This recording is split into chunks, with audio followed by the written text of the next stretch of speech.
আজ আজ যখন একের পর এক ঘটনা ঘটছে, একের পর এক ঘটনা ঘটছে, কোথাও কেউ সোদপুরে মধুচক্র, হাওড়াতে মধুচক্রকাণ্ড থেকে শুরু করে বিভিন্ন জায়গাতে যখন মন্তব্য আসছে, এমনকি যখন অনুব্রত মণ্ডলের বাক্যবান তার বক্তব্য যখন ভাইরাল হচ্ছে, সবাই শুনছে, তখন বুঝতে পারছে যে না, আসলে এটাই তৃণমূল কংগ্রেস কালচার বানিয়ে রেখেছিল বহু বছর ধরে।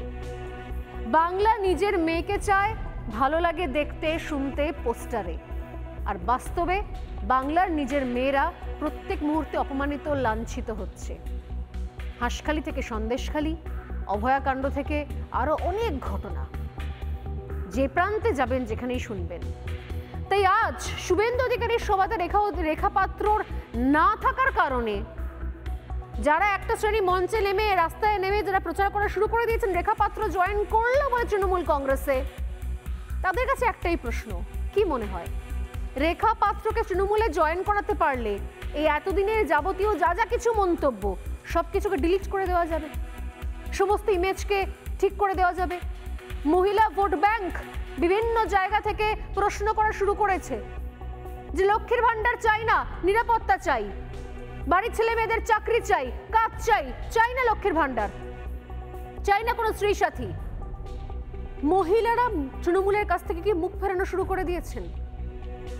তাই মনে হচ্ছে কোথাও রেখা পাত্রকে দিয়ে ড্যামেজ কন্ট্রোল করানো যাবে, নাকি আসলে এই পথে রয়েছে অন্য একটা বড় সমীকরণ, যে সমীকরণে শেখ শাহজাহানরা দিনের পর দিন দক্ষিণ 24 পরগনাকে রোহিঙ্গাদের স্বর্গরাজ্য বানিয়ে দিয়েছিল।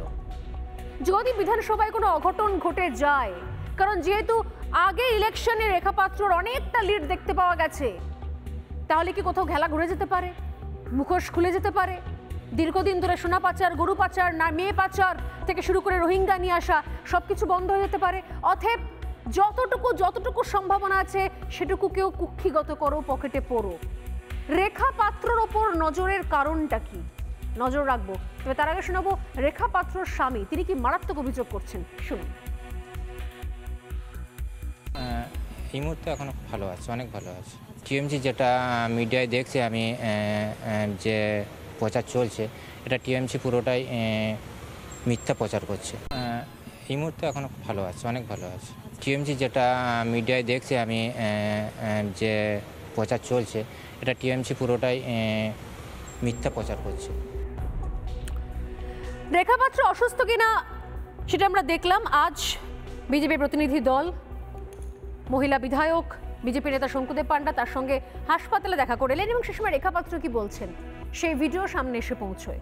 সেই ভিডিওরও কিছু অংশ আমি দেখাবো, দেখুন।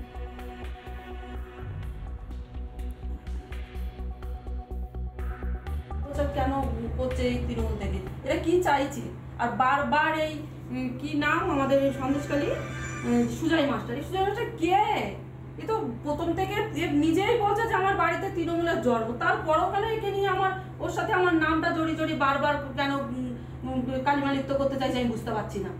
তৃণমূল বলছে তুমি নাকি তৃণমূলে যাবে, এটা একটা অবাস্তব কথা, অসম্ভব। তৃণমূলে যাওয়া আর মানে বিষ খাওয়া আমার কাছে সমান।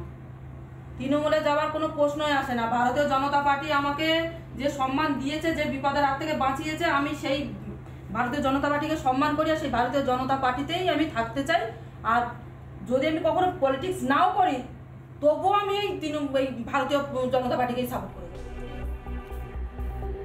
রেখা পাত্র বলছেন হাসপাতালের কেবিনে শুয়ে, সামনে বিজেপি নেতা রয়েছেন। রেখা পাত্র বলছেন যে তৃণমূলের কাছে যাওয়ার থেকে আমার কাছে বিষ খাওয়া ভালো, দরকার হলে রাজনীতি ছেড়ে দেবো। এমনিও রাজনীতির লোক নন রেখা পাত্র, প্রতিবাদী লড়াকু মেয়ে, যাকে ভারতীয় জনতা পার্টি টিকিট দিয়েছিল নির্বাচনে লড়ার জন্য, হেরেও গিয়েছিলেন তিনি। ওই যে বললাম, বসিরহাট লোকসভা থেকে হাজি নুরুল বিপুল ভোটে হারিয়েছিলেন রেখা পাত্রকে। কিন্তু প্রশ্ন একই জায়গায় রয়েছে, সামনের বছর যে ভোটটা আসছে, দুয়ারে যে ভোটটা করানাচ্ছে, সেই ভোটটা তো আর লোকসভা নয়, সেটা বিধানসভা। আর গত বছর লোকসভাতে ট্রেলার দেখতে পাওয়া গিয়েছিল দীর্ঘদিন ধরে যে নির্যাতন, যে নরক যন্ত্রণা ভোগ করেছিলেন সন্দেশখালীর মায়েরা মেয়েরা, তার প্রভাব পড়েছিল ভোট বাক্সে, এবং সন্দেশখালী থেকে কিন্তু লিড পেয়েছিলেন রেখা পাত্রই। নানা ধরনের কন্টেন্ট দেখার জন্য লাইক করুন, শেয়ার করুন আমাদের ফেসবুক পেজ, সাবস্ক্রাইব করুন আমাদের ইউটিউব চ্যানেল। পাশাপাশি অন্যান্য ব্রেকিং নিউজের জন্য অবশ্যই চোখ রাখুন রিপাবলিক বাংলায়।